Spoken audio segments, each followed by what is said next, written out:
YouTube channel Manisha's biochem classes. हम लोग पढ़ रहे थे आईसीएसई बोर्ड के 9th क्लास के केमिस्ट्री का chapter study of gas law, जिसमें प्रीवियस 2 वीडियोस में मैंने आप लोगों को एक्सप्लेन किया था about the kinetic molecular theory of gases and the second one is standard variations. कुछ स्टैंडर्ड वेरिएबल्स के बारे में मैंने आप लोगों को बताया था, और वो स्टैंडर्ड वेरिएबल्स कौन थे? Pressure, volume and temperature. उन तीनों के यूनिट्स के बारे में मैंने आप लोगों को बताया था। अब बेसिकली हम लोगों को इस चैप्टर में पढ़ना है अबाउट गैस लॉ। तो जो गैस लॉ है तो वो आपके सिलेबस में सिर्फ 2 गैस लॉ के बारे में पढ़ाया गया है, Boyle's law and Charles law. ठीक है, तो इन दोनों लॉज का मैं वीडियोस बनाऊंगी, साथ में इन दोनों के लॉज को कंबाइन करके एक गैस इक्वेशन बनाया गया, मैं उसके बारे में भी बताऊंगी। ये सारे अलग अलग वीडियोस में आप लोगों को मिलेंगे।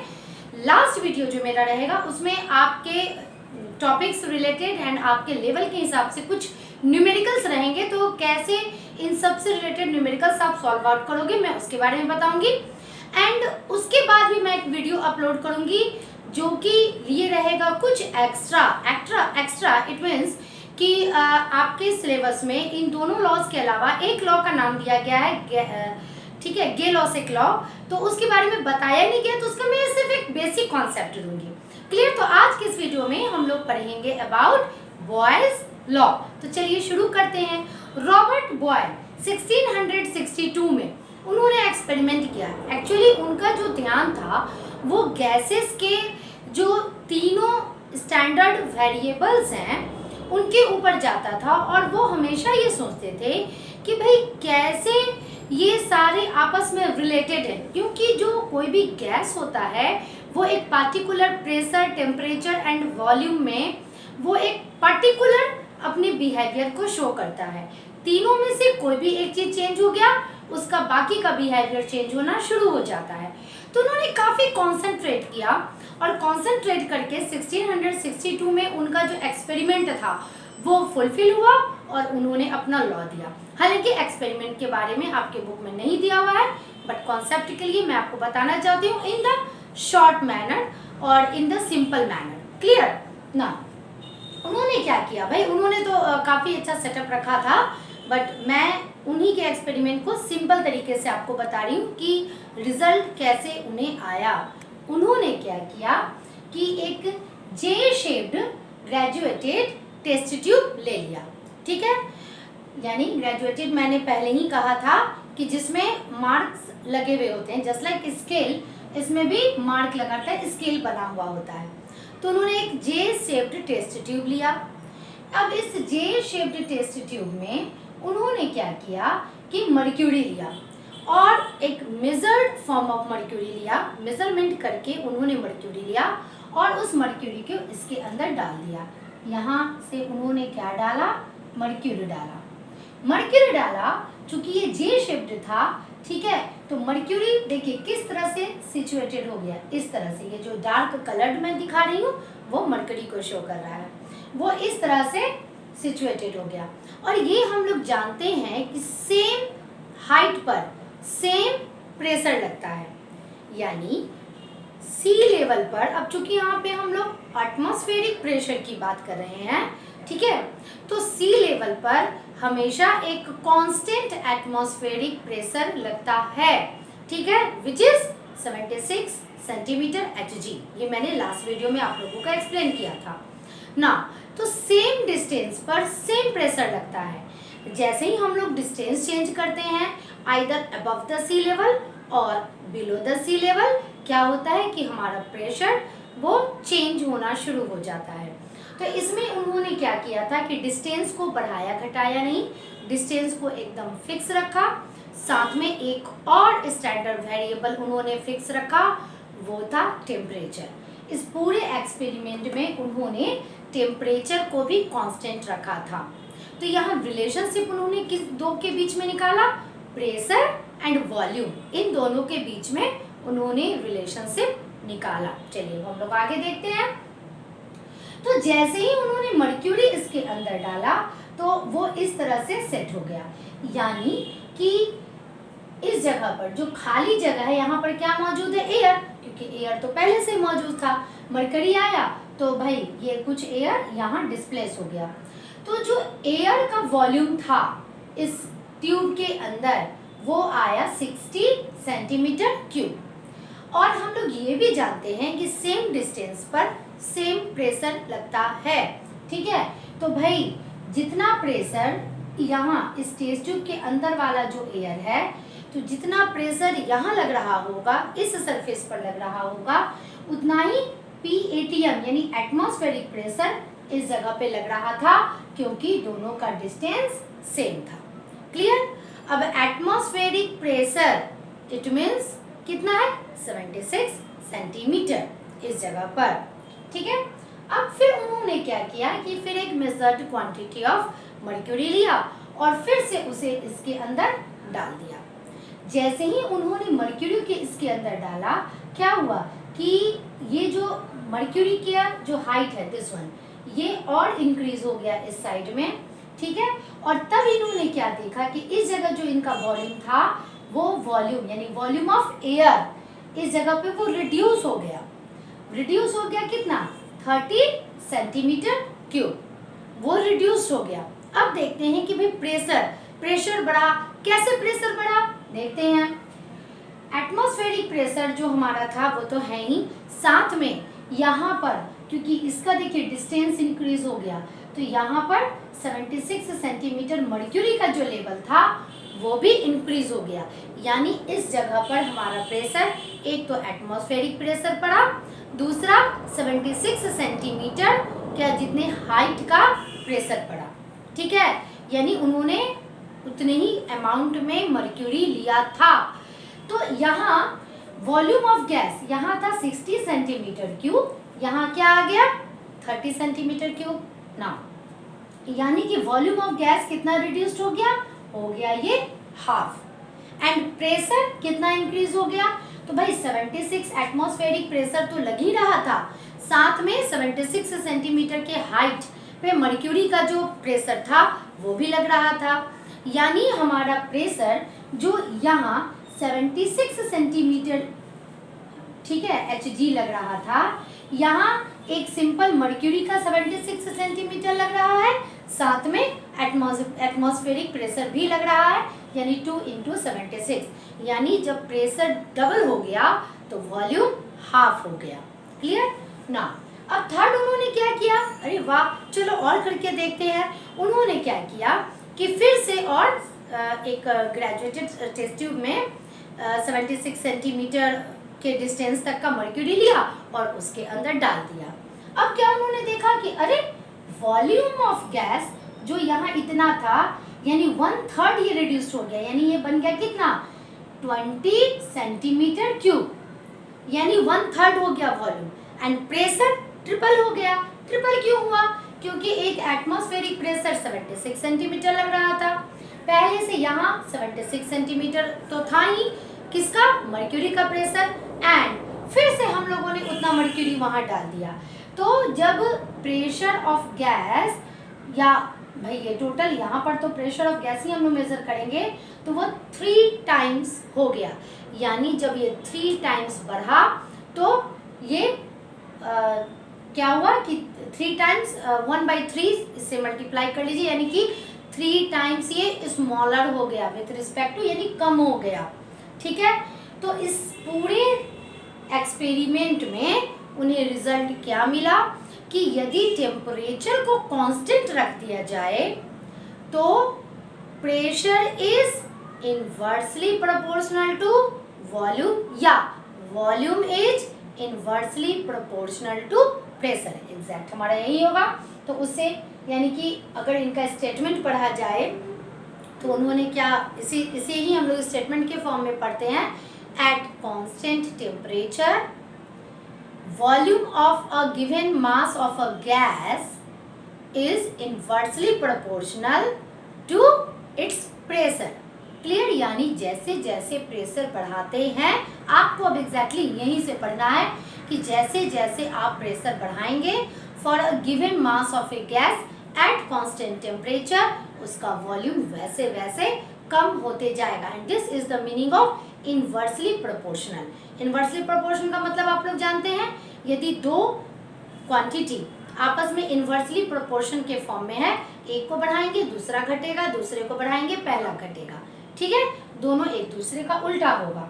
तो इनका जो मैथमेटिकल एक्सप्रेशन क्या होगा, volume of a gas is inversely proportional to, I mean this is the sign of proportion, ठीक है, 1/p, क्लियर, यानी 1/p यानी इनवर्सली प्रोपोर्शन, प्रेशर बढ़ाएंगे वॉल्यूम घटेगा, वॉल्यूम बढ़ाएंगे प्रेशर घटेगा, ठीक है, ये रिलेशनशिप। अब इससे हम लोग और क्या निकालते हैं, जब भी कभी प्रोपोर्शनैलिटी का साइन हटाया जाता है, ये रूल होता है, जब भी कभी प्रोपोर्शनैलिटी का साइन घटाया जाता है और इक्वल टू का साइन दिया जाता है, तो यहाँ एक कांस्टेंट, अब यहाँ कांस्टेंट का कुछ भी ऐसे बुक में के लिखा है, कुछ भी माना जा सकता है, बट वो एक कांस्टेंट होता है, यही रूल है, ठीक है। तो एक कांस्टेंट यहाँ लिया गया k/p, क्लियर। चलिए हम लोग और इससे करते हैं, p को हम लोग इधर लगे इज इक्वल टू k, यानी कि for a given mass of a gas at constant temperature product of its pressure and volume is always a constant, और यही है mathematical expression for Boyle's law. अब क्या, चलिए मान लिया कि कोई एक गैस है, एक गिवन वॉल्यूम ऑफ गैस है, ठीक है, उसका जो पहला जो प्रेशर लग रहा है वो है P1 एंड उसका जो इनिशियल वॉल्यूम है वो है V1। हम लोगों ने, और टेम्परेचर तो हमारा कांस्टेंट है, याद रखिएगा बॉयल्स लॉ में टेम्परेचर आपका कांस्टेंट होगा ना। अब किसी भी तरीके से अगर इसके प्रेशर को इंक्रीज कर दिया गया P2 में, एंड तो वो क्या होगा, वॉल्यूम इसका रिड्यूस हो जाएगा और इसका वॉल्यूम दूसरा हो जाएगा, वॉल्यूम में भी तो चेंजेज होगा, जैसे ही हम लोग प्रेशर में चेंज करेंगे वैसे ही वॉल्यूम में चेंज होगा। But according to Boyle's law, at same temperature and at same circumstances, जो भी हमारा सिचुएशन है उसमें किसी भी फॉर्म में जो प्रोडक्ट होता है एक given mass of a gas का, उसका product of pressure and volume is always a constant. लेकिन हाँ, given mass of a gas, और ये हम लोग किसी एक particular given mass of a gas के लिए पहले प्रेशर P1 था, फिर प्रेशर को हम लोगों ने चेंज कर दिया, बढ़ाया या घटाया, इट डजंट मैटर, ठीक है। तो हमारा वॉल्यूम भी V1 था, अब चेंज होने के बाद V2 हो जाएगा, तब उस कंडीशन में P1 V1 is equal to, क्योंकि P1 V1 is equal to K होगा, P2 V2 भी इज इक्वल टू K होगा। It means P1 V1 is equal to P2 and V2, and this is also known as mathematical expression of Boyle's law. अब after studying about the mathematical expression for Boyle's law, हम लोगों को इसके graphs के बारे में भी पढ़ना है कि कैसे बॉयल ने ग्राफिकली वेरीफाई किया था, बहुत सारे ग्राफ्स उन्होंने बनाए थे और जिसके द्वारा उन्होंने वेरीफाई किया था अपने लॉ को। तो 3 ग्राफ आप लोगों के बुक में दिया हुआ है, उन्हीं तीनों के बारे में पढ़ना है। एक्चुअली ये ग्राफ बेसिकली है एक दिस वन, ये आपका कांस्टेंट है, यानी कि वो रहेगा ही रहेगा, उसी का मॉडिफाइड फॉर्म में उन्होंने तरह तरह से उन्होंने रिलेशन निकाला। तो भाई तरह तरह से रिलेशन क्यों निकाला, प्रेशर एंड वॉल्यूम के बीच में तरह तरह से रिलेशन निकाला और ग्राफ डाटा तैयार किया, उस डाटा का ग्राफ उन्होंने ड्रॉ किया और इस तरह से उन्होंने अपने जो रूल हैं, जो उनका लॉ है, उसे उन्होंने वेरीफाई किया। तो इन तीनों ग्राफ के बारे में हम लोगों को पढ़ना है। ग्राफिकल वेरिफिकेशन में नंबर 1 आप लोगों के बुक में जो दिया है वो है वॉल्यूम वर्सेस 1/p, यानी यदि हम लोग कोई भी डाटा कलेक्ट करते हैं, भाई पहले प्रेशर इतना है, अब प्रेशर उतना होगा, अब प्रेशर जैसे P1 है, P2 है, P3 है, P4 है, इस तरह से उन्होंने 3 या 4 डाटा कलेक्ट किया और उस P1, P2, P3, P4 के आधार पर उन्होंने क्या किया कि वॉल्यूम को क्या क्या उसमें वॉल्यूम चेंजेस आया, यानी P1 के लिए वॉल्यूम V1 निकला, कुछ भी निकला हो उसका वैल्यू, P2 के लिए V2, P3 के लिए V3, P4 के लिए V4।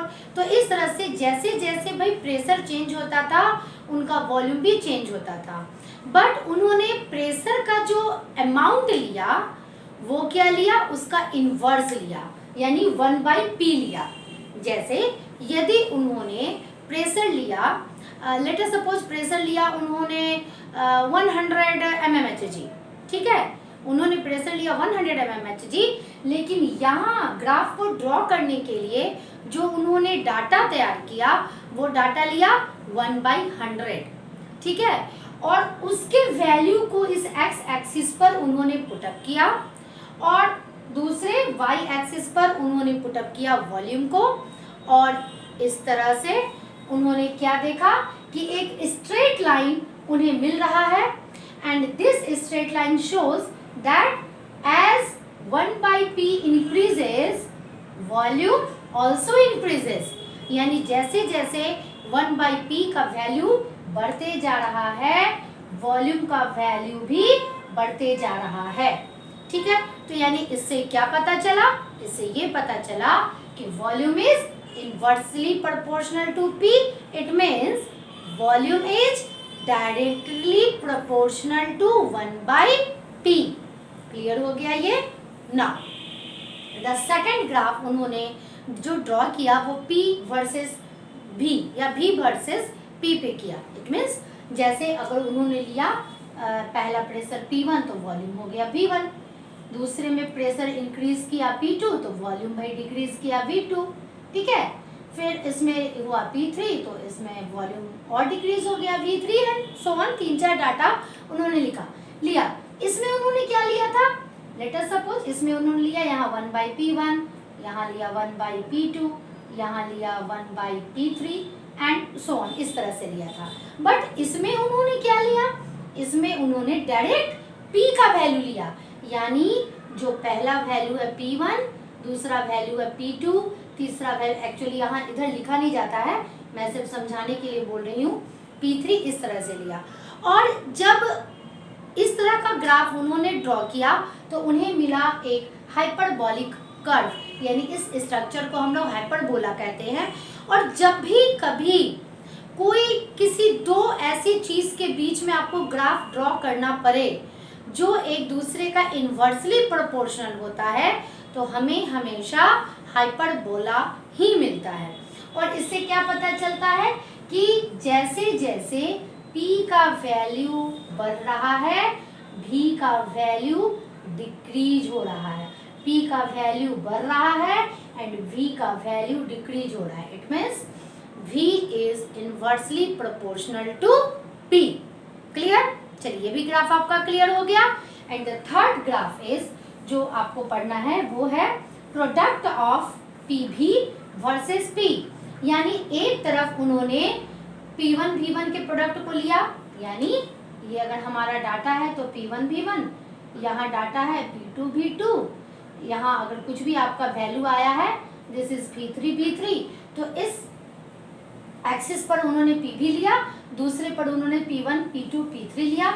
और जब इस तरह से ड्रॉ उन्होंने किया अपने ग्राफ को तो वो मिला एक स्ट्रेट लाइन, और ये स्ट्रेट लाइन किसके पैरेलल है, तो जिस एक्सिस पर प्रेशर उन्होंने लिया उसके पैरेलल है। क्लियर? तो ये 3 तरह का ग्राफ उन्होंने दिया और इसी 3 तरह के ग्राफ के द्वारा उन्होंने अपने लॉ को वेरीफाई किया। नाउ अब हम लोगों को पढ़ना है बॉयल्स लॉ में, Boyle's law in terms of kinetic theory. आपने जो kinetic molecular theory of gases पढ़ा था तो कैसे बॉयल्स लॉ उस थ्योरी के आधार पर एक्सप्लेन किया जाता है। हम लोगों ने उस थ्योरी में क्या पढ़ा था कि जो गैसेस है वो जिस भी कंटेनर में रखा हुआ है तो एक यदि फिक्स अमाउंट ऑफ टेम्परेचर यानी उसका टेम्परेचर यदि कांस्टेंट कर दिया जाए तो क्या होगा कि वो रैंडमली मूव करते रहता है। अब टेम्परेचर से यहाँ पे चूंकि बॉयल्स लॉ हम लोग पढ़ रहे हैं तो यहाँ टेम्परेचर को हमेशा कांस्टेंट ही रख के हम कोई भी एक्सपेरिमेंट एंड कोई भी आपका जो क्वेश्चंस आएगा वहाँ हमेशा टेम्परेचर कांस्टेंट रहेगा। हाँ, अब एग्जाम में कुछ ऐसे क्वेश्चंस दिए रहेंगे जिसमें भी टेम्परेचर का कोई संबंध नहीं रहेगा, यानी वैसा थोड़ी ना कहेगा कि explain it according to Boyle's law और अकॉर्डिंग टू चार्ल्स लॉ, ये वैसा नहीं दिया रहेगा, आपको वहाँ खुद समझना पड़ेगा और लिखना पड़ेगा, ठीक है।